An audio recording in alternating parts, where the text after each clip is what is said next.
Welcome to the Not Just Ads show, where B2B brands learn how creator-led content drives pipeline, builds trust and gains long-term brand equity.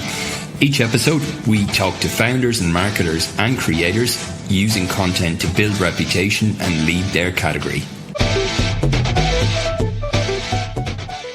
This week, we're joined by Kevin Meyer. Kevin is a seasoned enterprise sales leader at CoreSearch, blending nearly over a decade of B2B experience with a passion for content creation, coaching and technology. He's over 46,000 followers on LinkedIn. Kevin is widely recognised as a leading voice in the B2B creator and sales space. Kevin, welcome to the show. Thanks for having me today. Let's take it back a bit and just tell me in terms of we're in Barcelona at the moment. You've been over a decade in B2B enterprise sales. How did you go into your sales career, and then how did that also flourish into a creator career as well? Sure. Yeah, it was actually, I came here to Barcelona 10 years ago. I did my master here, and then it's a beautiful city. I didn't want to leave it anymore. So I was looking for a job. I always liked to talk to people. So I thought like sales could be a good profession. And I started my first role as an SDR here in a corporate company called Autodesk. Went there, the typical ladder. I went from an SDR to an account executive. And then after that, I always wanted to work in a startup as well. So I thought like, it's good to see both sides, right? From a corporate level to a startup level. So I moved to a smaller startup where I learned a lot how fast-paced our startup works, and learned first time as well the real sales cycle, because I had to do the hunting, I had to do the closing, I had to do the negotiation of the contracts. So I did the whole process. And this, I think, prepared me perfectly for my career. And then I always thought like, okay, like an individual contributor, fantastic, but I should have as well some experience into like leadership. So I joined a smaller startup. We started the company from the scratch. I hired 10 sales reps in a really short period of time. And there I realized the first time how difficult it is actually managing people. And after my experience there, I worked there for 2 years. And the industry we're working, it's a really niche market. So it's focused on online brand protection. The market leader in the industry reached out to me.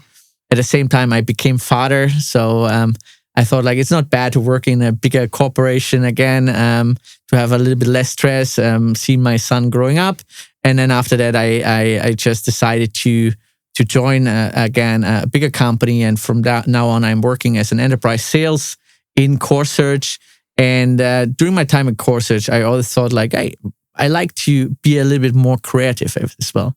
And I always had some idea of creating content, creating a certain content specifically about sales and about my career, about the challenges we have, because many people don't tell the problems salespeople have on a daily basis, right? We get ghosted. We get 10 times a day said no, sorry, not interested. And I thought like this is a nice way to document it through my process. I started sharing content 2.5 years ago, and now I ended up with around 45,000 followers in this space on LinkedIn.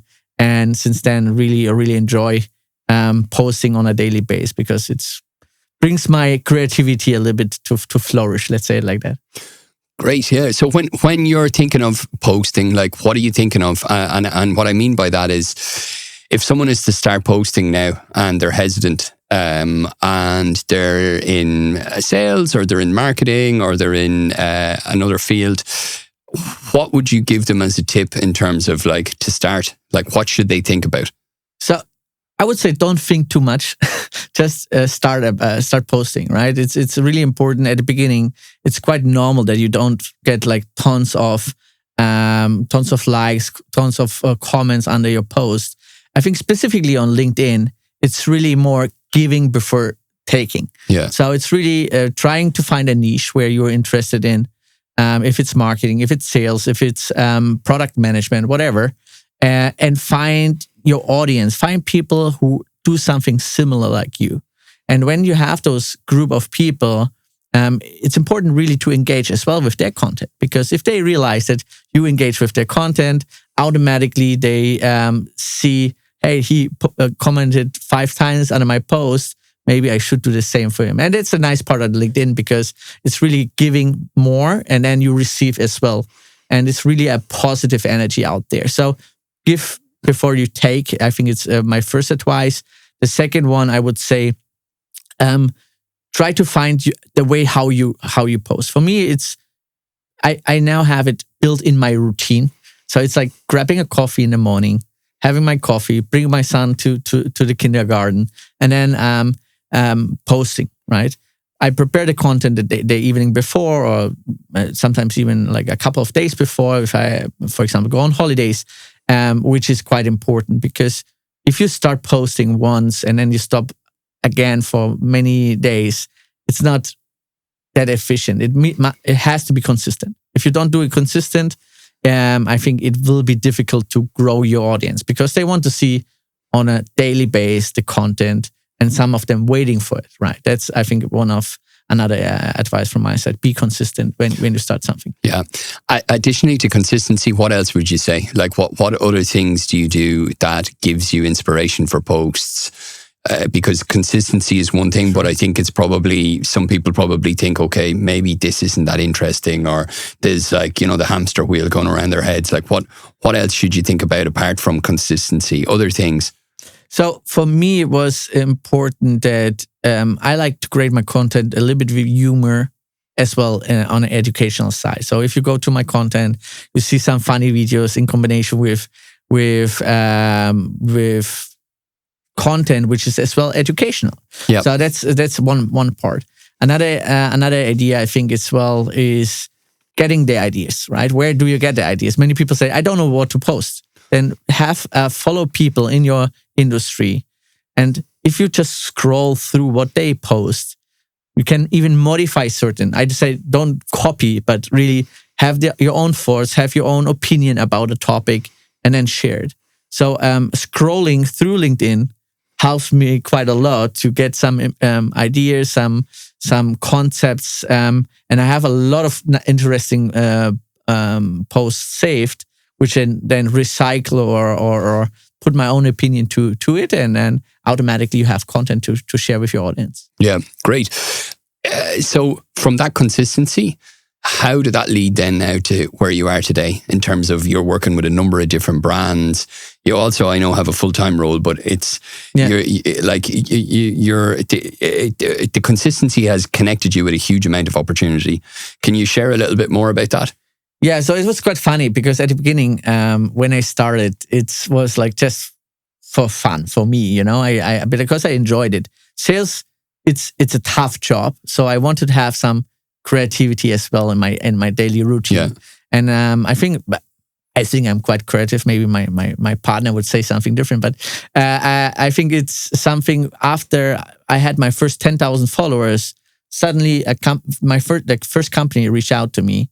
I remember it was a review, and they asked me, "Hey, Kevin, would you be interested in promoting our offering or our website?" And I was a huge fan from the company because I love to see how much salary you can earn on their website in different states in the US, for example, or in different companies. How high is the ranking for a company if you want to change to a certain industry? So, and I was like, wow. For sure, I will. I thought first it would be like a free post, but I said, okay, we pay you $250. I said, oh, fantastic. So that was the first time when I got actually in touch with like the creator and partnership part. And then when I grew my follower base, then really on a weekly base, and also through Limelight, where I became an advisor, I get more and more partnership deals because I saw that someone has a running campaign, a company I like, and then automatically they accepted my application for this campaign. And even some partnerships I'm doing now since over 6 months.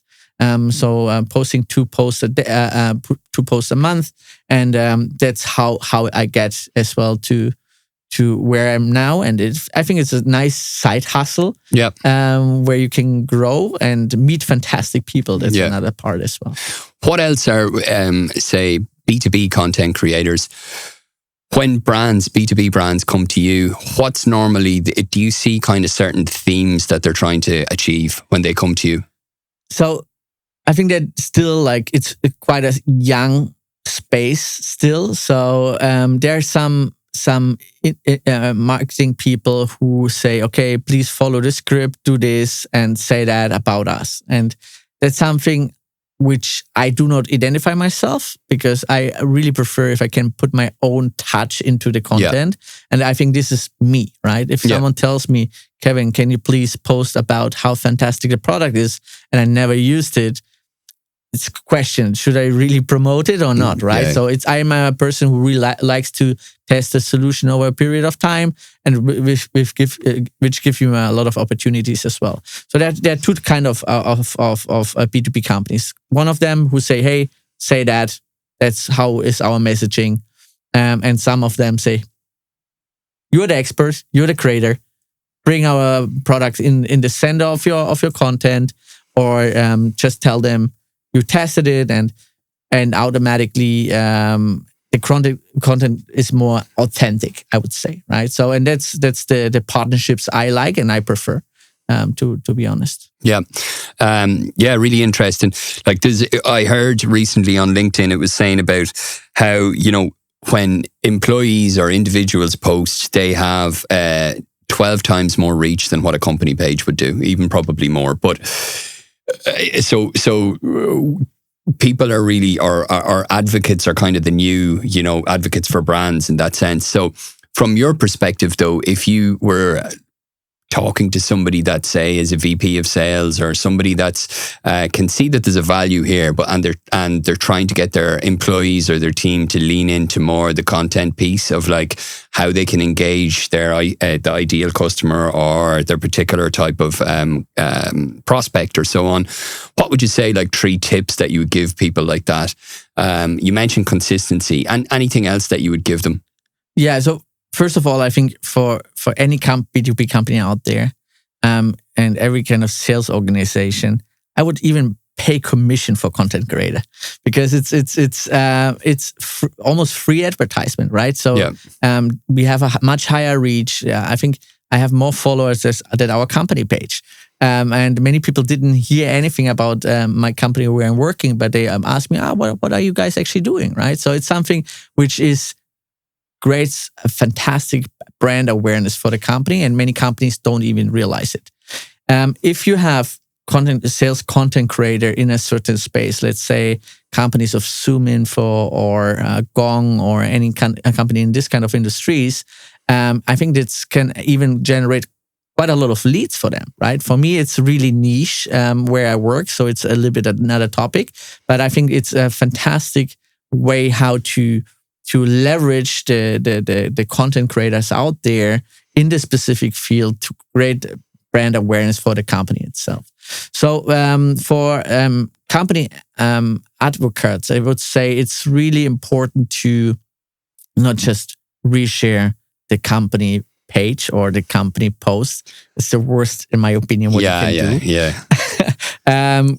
Really try to use the content your marketing team is creating and take certain points out of it and build your own content, right? There's so many options nowadays with AI to help you to even create content, right? But still put your personal touch into it. That's the number one key. Make the heavy lift with AI, but put then your personal touch into it. Record a video. You don't need to have like a high quality setup at home, right? Many creators out there, they bought a camera, a nice webcam, and they record some videos, have a good microphone, that the tone quality is good. And then if you, after a while, you feel more comfortable to be in front of the camera. So that's something I think many people out there should leverage. I think LinkedIn is definitely the platform to go. I read a study that I think just there are over 1 billion users on LinkedIn. Just 1% of them are actually creating actively content. So I think there's so much opportunity for people who just want to start. And the target audience there, you cannot find better target audience in the B2B sector than on LinkedIn. Definitely, yeah. One of the other things then you mentioned about being authentic. So, why, like, when you get certain briefs from B2B brands, like, do you set, say, certain content guidelines in terms of what you will and you won't do? Like, how do you deal with that normally in terms of keeping authentic, but also maybe continuing working with some brands? Do you ever have something where you completely have to push back because it doesn't align, or like how do you normally deal with situations like that? Yeah, so some of them, of course, already have the guidelines, so I try to follow them, but I not just follow them straight, right? I always tell them, look, this is how I am. This is how I post. If I had companies, they rewrote my whole post and they say, yeah, don't say that, don't do that. And I said, sorry, and I think it's not the right partnership, right?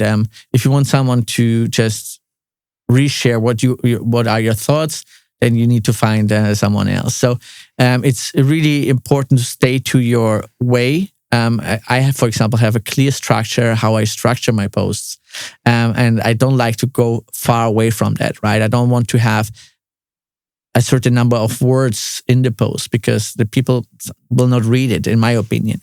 So it's important that really staying to the guides, but on the other hand as well, respect the brands you work with, right? Because of course they want that they have the brand mentioned. So some of them even don't want to have the brand mentioned to just create some curiosity and using it as a lead magnet, for example, right? Yep. So there are different kind of ways, but I think creators should respect, of course, the brands as well. Don't be too arrogant. Try to find a middle way to be to find the right balance and for collaboration. Yeah, most of the brand partnerships then that you have, that's inbound. Do you actively look for those, or most of it has all come from inbound based on you sharing content? No? Yeah, really 100% inbound. Right. I don't do any outbound. Right. I do enough outbound for my full-time job. Yeah, so it's really just and so there were like a month where I had like 10, 12 partnerships where I had to decline them because I always want to as well put my own content because that's what my audience wants. If you have too many partnership deals, that is not really helpful as well for your reach and neither for your audience. But it's fully inbound. So it's, sometimes I'm surprised. Oh, there's another one. So I started to have our own CRM system now to track all my partnership deals. And of course, there are certain like I said, Limelight is the number one tool I use for tracking them and communication as well. Great. So a lot of content, like our brands, I should say, they come to you. What are the ones that work well? Like we hear, even on paid ad side, it's normally like it's something that you should generally try and keep on, like have an always on approach because it's not necessarily a one-off. But have you seen anything to the contrary, or would you say that it kind of aligns with, say, paid ads in a way that it should be something that's consistently on, that that their brand and their partnership with you is something that's always top of mind, or whether it's mid-funnel or whatever the activation that they're looking to do? Yeah, so this is something I think still a lot of B2B companies should learn out there, right? It's great if you hire a content creator for one post, right? But I think it's important to be the voice for your company, be the advocate, and really trying to have a long-term partnership, because this leverage then, or this shows you then as well, the power of content creators. So the most successful campaigns I'm doing are minimum 6 months, in my opinion. So I did as well some 3 months campaigns, but I think if you do it over a certain period of time, then people see it popping up in their feed and they say, oh, wow, I didn't know that there's a company offering such a service. Maybe I should check it out. And many of my friends or colleagues said, hey, Kevin, you shared something about this company, call recording, which automatic fills in your CRM system.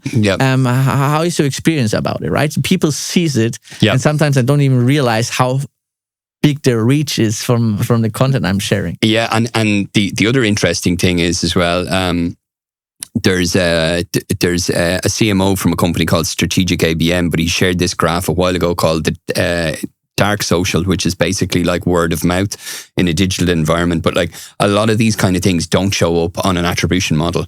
And especially now with content, you're kind of seeing how that's evolving. Like that, just because it doesn't show up in an attribution model doesn't mean that it's not effective. Absolutely. And it's funny that you say that, because I went like a couple of weeks ago to an intellectual property event in Amsterdam, and full of lawyers. And in my network, there are quite a lot of lawyers, because this is my target audience. And they say, "Hey, you're the guy who shares on LinkedIn, right? Those videos and about sales tools and sales tactics." I said, "Yeah, that's me actually."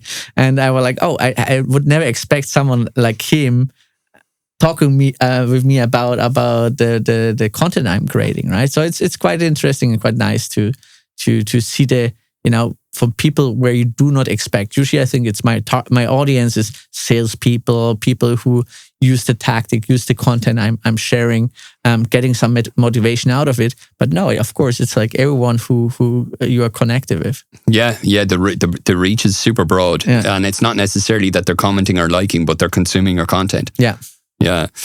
Great. So, predictions for the future. I'm all in LinkedIn, to be honest. Do you share any content on TikTok, YouTube? I don't know. Maybe I'm too old-fashioned for that. But no, I'm all in LinkedIn. So it's and I think this is gonna grow much more in the next couple of years. And I think even if you start right now with creating content, it's the right moment. I told to many of my friends, colleagues, to do it, because in the last 2.5 years, I'm doing it. So many doors opened, right? Yeah. Not just like partnership deals, job offers, meeting fantastic people in the industry, get invitations to podcasts, to events as a speaker. So it's really, really interesting, and there are much more opportunities there. And specifically then to LinkedIn, like on LinkedIn, video content has grown about 36% year on year.